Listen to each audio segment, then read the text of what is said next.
Hello everyone, welcome to the Plant Science Research and Education Unit. My name is Esteban Rios. I am the Forage Breeder at the University of Florida. My name is Marcelo Valal. I'm the Forage Extension Specialist with UF-IFAS. What do we have here in terms of this project with bermudagrass?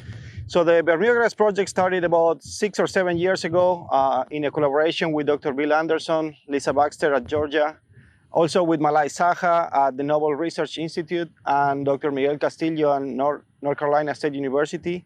So we basically screened about 286 different types of bermuda grasses that are part of the USDA collection across several years and in the 4 states. And here in Florida, we also had the plots. Besides here at Citra, we screened the material in Ona with Dr. Joe Vendramini and in Mariana with Dr. Jose Dubé. After that, we made selections for about 9 or 10 genotypes that show really improved attributes for biomass production, nutritive value, and bermudagrass stem maggot as well.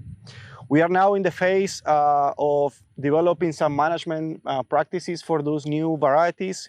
In this trial, we are studying basically fertility requirements for 9 different cultivars or experimental lines.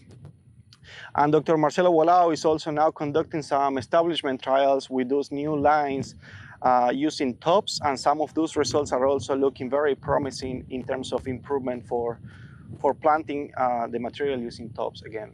Very true. So where does the alfalfa come into this bermudagrass project?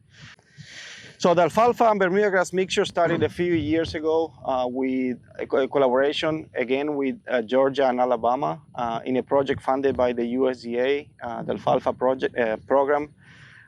Basically, we are looking at mixtures and developing management practices for stubble height and cutting interval in order to provide maximum forage yield as well as persistence of alfalfa in the bermudagrass pastures. Okay, so the bermudagrass and alfalfa project in collaboration with Georgia and Alabama started in 2017. In that first year, we had some issues establishing the alfalfa in the bermudagrass, primarily because bermudagrass was not dormant at the time of planting. So we had to reestablish those trials in the fall 2018, and this is where we are now. We have here Tifton 85 bermudagrass, 2 alfalfa varieties, Bulldog 805, and also a new line from our breeding program that hopefully will be released in the upcoming year. We are testing the 2 varieties, and then we are imposing a different treatments, particularly looking at mowing height and also cutting interval in order to determine the best management practices to maximize forage production as well as persistence. Again, we harvested last year. We are harvesting every 2, 4, and 6 weeks at 2, 4, and 6 inches. And as you can see, we still have some alfalfas in some of the treatments. And this is the second year again, and we're really looking at great results in terms of persistence as well as forage production when we have both species growing together. All right, in terms of the alfalfa breeding program, it also started about 6 years ago, or restarted 6 years ago. The University of Florida used to have an alfalfa breeding program back in the days. There were a couple of cultivars, Florida 66, Florida 77, and Florida 99 that were released, and they have been grown in the southeastern US and with great success. Unfortunately, the distribution of seed for Florida 99 was interrupted. So that's when we decided to start working with that germplasm again. We made selections, and now we have an improved experimental line that we would like to release in the upcoming years. We are increasing seed right now, and hopefully we're going to be establishing some demo plots in the upcoming seasons. And then looking at variety release again for improved biomass production and also persistence.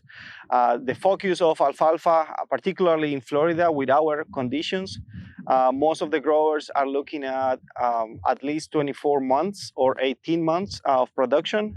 So now with the breeding program, what we would like to do is develop new varieties that can persist for longer time, so you can get a much better return on your investment when you plant alfalfa. So in that sense, our key trait for selection has been persistence during the last couple of years, but now we are starting paying attention a little more to foliar diseases primarily during summer, particularly under our environmental conditions that are very hot and humid during summer and early fall. So the future looks promising, again, looking at a variety release in the near future.